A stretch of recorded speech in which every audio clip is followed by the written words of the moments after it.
Assalamualaikum warahmatullahi wabarakatuh. Baik, untuk teman-teman dan Bu Moni, kelompok kami akan mempresentasikan tentang dampak penggunaan gadget terhadap pola pikir anak di bawah umur.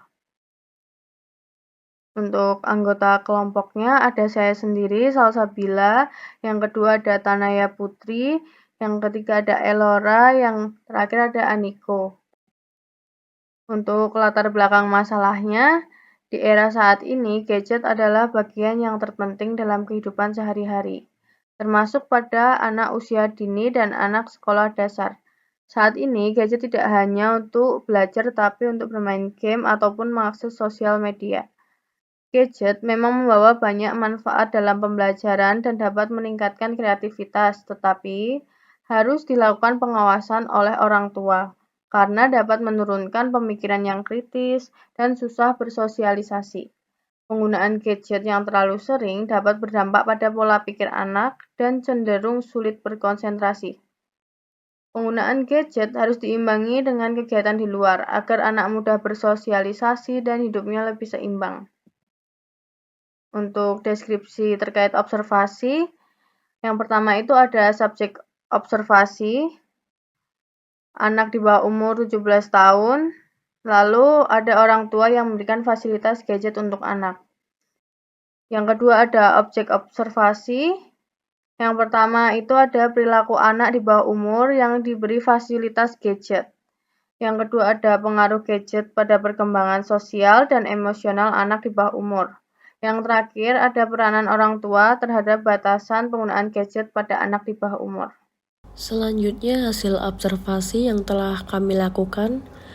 Observasi yang kami lakukan yaitu dengan menyebarkan beberapa pertanyaan kepada orang tua anak menggunakan link Google Form. Hasil observasinya yang pertama, hasil observasi menunjukkan bahwa 94,7% anak-anak di bawah umur adalah pengguna gadget mulai dari umur 6 tahun hingga 16 tahun. Yang kedua, hasil observasi menunjukkan bahwa 63,2% anak-anak di bawah umur sering menggunakan gadget, sisanya 21,1% menyatakan sangat sering, dan 15,8% tidak sering. Yang ketiga, hasil observasi menunjukkan bahwa paling banyak 36,8% anak-anak di bawah umur aktif menggunakan gadget selama 3-4 jam dan 31,6% selama 5-6 jam, lalu 15,8% kurang dari 1 jam, yang terakhir 10,5% yaitu 1-2 jam. Observasi selanjutnya menyatakan bahwa beberapa anak menjadi kurang berinteraksi dengan keluarga dan orang-orang sekitar sejak aktif menggunakan gadget. Lalu, adapun alasan utama anak di bawah umur menggunakan gadget yaitu untuk bermain game, menonton YouTube, mendengarkan musik, dan juga memiliki kegunaan positif seperti mencari tugas dan untuk menghubungi orang tua. Namun, dengan hasil observasi yang telah kami dapatkan, ternyata penggunaan gadget bagi anak di bawah umur dapat mempengaruhi tingkat fokus anak saat belajar. Beberapa anak menjadi tidak fokus karena sering bermain gadget yang menjadikan anak di bawah umur sulit untuk berkonsentrasi. Hasil observasi juga menyatakan bahwa adapun dampak positif yang dapat diambil ketika anak di bawah umur menggunakan gadget, yaitu dapat menambah wawasan baru, melek teknologi, lebih paham dengan perkembangan zaman, bisa menjadi alat bantu belajar, dan juga mengasah pola pikir agar lebih maju. Jadi di sini saya akan menjelaskan dampak negatif penggunaan gadget terhadap pola pikir anak di bawah umur. Yang pertama, penurunan kemampuan fokus dan konsentrasi. Anak-anak menjadi mudah terdistraksi dan sulit mempertahankan perhatian dalam waktu lama karena terbiasa dengan konten cepat dan beragam di gadget. Kedua, pola pikir instan. Anak cenderung menginginkan hasil yang cepat dan langsung, tidak sabar menghadapi proses panjang dalam belajar atau menyelesaikan masalah. Ketiga, menurunnya daya pikir kritis dan kreatif. Kebiasaan menerima informasi secara pasif. Contohnya, menonton YouTube tanpa interaksi. Membuat anak tidak terbiasa berpikir mendalam, menganalisis atau menyusun ide sendiri. Keempat, terganggunya perkembangan nalar sosial. Kurangnya interaksi sosial langsung karena terlalu fokus pada gadget menyebabkan anak sulit memahami emosi orang lain, empati, dan kerjasama sosial. Kelima, penurunan daya ingat. Memori jangka panjang, anak jadi kurang mengingat informasi penting karena terbiasa mencari ulang di internet tanpa menyimpannya di ingatan jangka panjang. Keenam, kemampuan bahasa dan komunikasi terhambat. Anak yang lebih sering berinteraksi dengan layar daripada orang lain mengalami hambatan dalam menyusun kalimat, memahami makna, atau berargumen secara logis. Ketujuh, ketergantungan digital. Anak bisa menjadi tergantung pada gadget sehingga sulit berpikir atau mengambil keputusan tanpa bantuan perangkat digital. Selanjutnya, ada catatan detail tentang dampak negatif.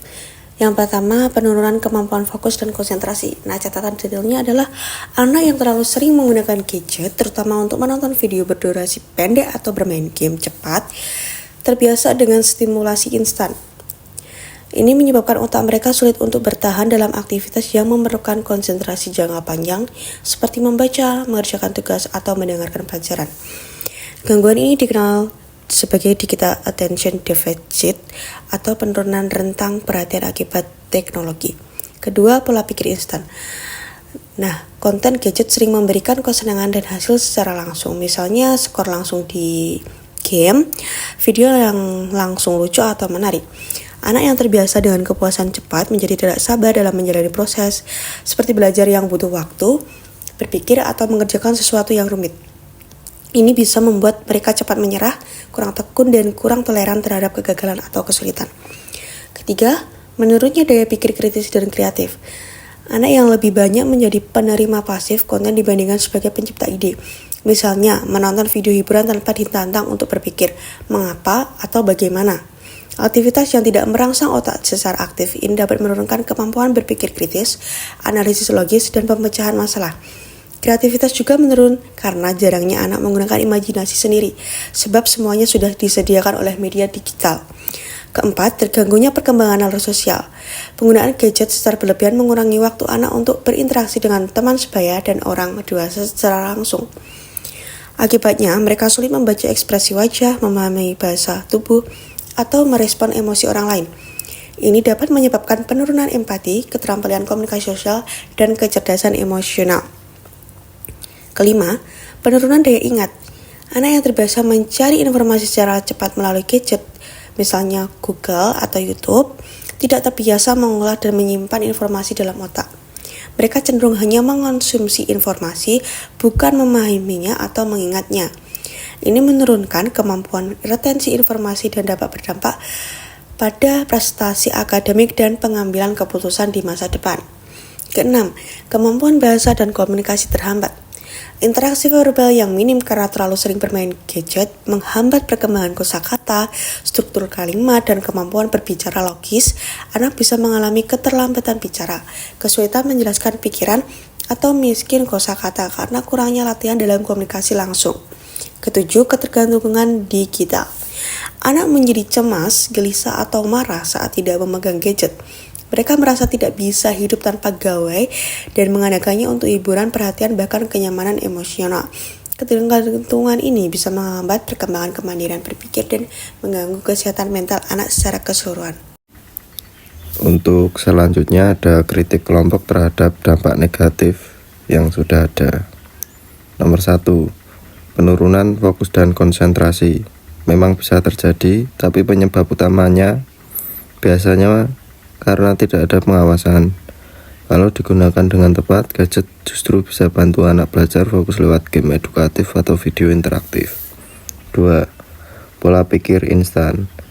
Gadget memang memanjakan anak dengan informasi serba cepat, tapi yang salah bukan teknologinya, melainkan kurangnya pembiasaan berpikir mendalam dari lingkungan sekitar. Nomor 3. Menurunnya daya pikir kritis dan kreatif. Ini tergantung dari cara pakainya. Kalau hanya pasif menonton, ya bisa menurun. Tapi kalau pakai untuk menggambar digital, coding, atau eksperimen kecil, justru bisa melatih kreativitas. 4. Tergantung nalar sosial. Gadget bisa mengganggu interaksi sosial kalau anak jarang bersosialisasi secara langsung. Tapi jika seimbang, teknologinya bisa jadi alat bantu untuk mengenal dunia sosial menjadi semakin lebih luas. Nomor 5. Penurunan daya ingat. Ini bisa terjadi kalau anak terlalu banyak multitasking atau kebanyakan layar. Tapi dengan waktu layar yang terkontrol, efek ini bisa dikurangi. 6. Kemampuan bahasa dan komunikasi terhambat. Kalau anak jarang diajak ngobrol langsung, ia bisa berpengaruh, tapi ada juga aplikasi cerita atau video edukatif yang justru memperkaya kosakata anak. 7. Ketergantungan digital. Ini resiko nyata, tapi bisa dicegah dengan aturan waktu yang jelas dan aktivitas lain di luar layar. Yang penting, ada peran orang tua untuk membimbing anaknya. Dan lanjut, ada pembahasan penelitian. Dari temuan hasil kuesioner orang tua, mayoritas orang tua menyadari adanya dampak negatif dari penggunaan gadget pada anak. Dampak negatif yang paling sering disebutkan ialah anak kurang fokus, interaksi sosial menurun, ketergantungan pada gadget. Namun, sebagian orang tua juga melihat dampak positif. Contohnya, anak jadi tidak gagap teknologi atau bisa dikatakan tidak gaptek. 2. Anak lebih cepat belajar hal-hal baru secara digital. Dari kesimpulan sementara dari temuan, gadget memiliki dua sisi, bisa berdampak negatif maupun positif.